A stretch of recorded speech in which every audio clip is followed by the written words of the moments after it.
What you got to do to get the life that you want you to have, you got to put more air in your bubble. You got to blow your bubble up. Expand yourself. Take yourself out your comfort zone. Do not live in your bubble. If you stay in your comfort zone, that's where you will fail. So don't be afraid. You have nothing to fear. Guys, you already overcame all kind of stuff. Get that goal, get that dream. And so I'm telling y'all, you have come too far to quit now. You have invested too much to quit now. You have lost too much to quit now. Get a reward for your pain. Don't cry about it. Don't whine about it. Get a reward for it. I am constantly trying to find my new 100%. Even though life gets at you, age gets at you, sickness may get at you. I have friends of mine who lost legs, who lost arms, who lost all kind of stuff. And they call me and say, hey man, what am I gonna do now? I said, well, it's up to you to find your new norm. It's up to you to find your new 100%. No, you cannot do some of the things you used to do. But what can you do today? What can you do now with what you have? And you must find your new norm. As you all know, your mom has a cookie jar, and sometimes you might have an Oreo, sometimes you might have a Chips Ahoy, sometimes you might have an oatmeal raisin cookie. You never know. It's just in there. My cookie jar has every single failure and success of my life, something I overcame.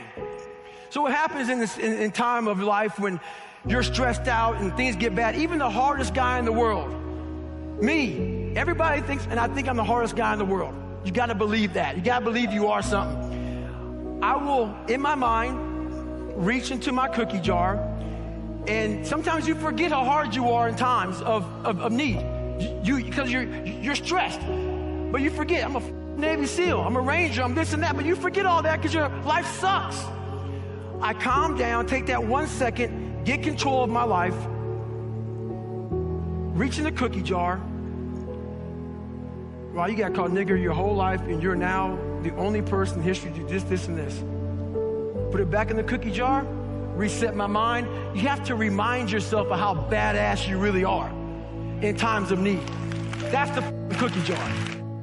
So when you measure yourself by numbers, you'll always be second, third, fourth, fifth in something. And I think by measuring yourself by needing to have the most of anything is probably a recipe for unhappiness. Of like, well, okay, I'm not gonna have the most of anything, but I'm gonna have the most money. You're still gonna be unhappy. Totally. Even if you have the most of something, doesn't mean you're gonna be happy. Totally. I think it was Albert Einstein who said it best, that not everything that can be counted counts, and not everything that counts can be counted. And I love that because it removes this belief that things are finite and limited, and they're not. If you want to be happy and successful, no matter that there are 700,000 podcasts, if that is your dharma, if that's your calling, if that's your purpose, like, you can do that. There's no cap on how many successful soccer players that can exist at the same time. Or how many books are out in the world. There's no cap. There's no one stopping you, and that's the mindset that we're educated for, that scarcity and greed. And what's the difference between the monkey mind and the monk mind? Yeah, I'm glad you brought that up. So the monkey mind is what we experience on a day-to-day basis. The monkey mind is restless. The monkey mind is jumping from branch to branch. The monkey mind's trying to find a bigger banana. The monkey mind is constantly just like feeling flustered, dissatisfied, scarce, and overthinking everything. The monk mind is the exact opposite. The monk mind is calm and composed. The monk mind knows to be focused and aware. The monk mind knows. So everything in this book and everything that we're talking about is the transformation from the monkey mind that we experience to the monk mind. The monkey mind is almost the enemy to the monk mind. It's the opposite. Yes.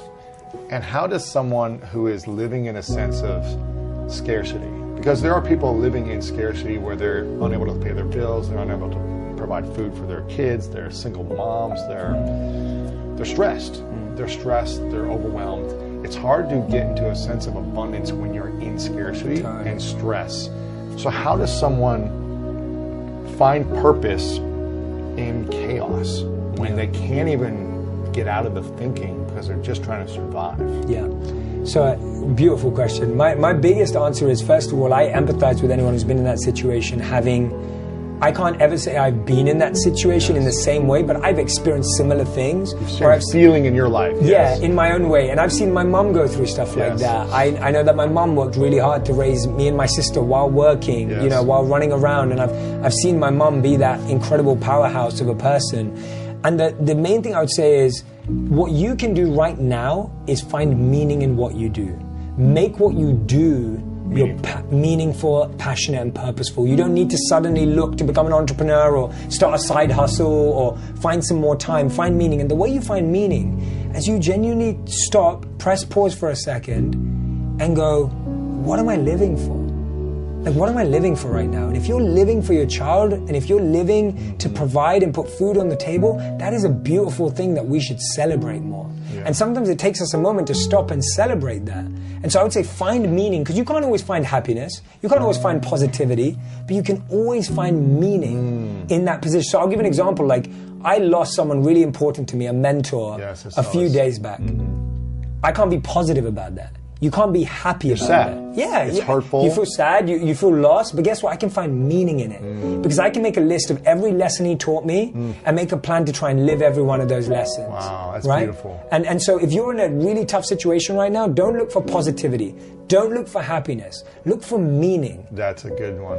Not trying to get yourself out of pain too quickly, or discomfort or frustration. Which I've been in the guilt of being like, oh, just be positive, or whatever to people. But I think it's like, have your experience, live your experience, and find meaning as quickly as possible, and create a commitment to how you want to use that meaning moving forward. I may not be great tomorrow, maybe not next week, next month, but I'm going to use this meaning to serve other people, to continue to do what I love, continue to be great to my friends, my family in the best way possible.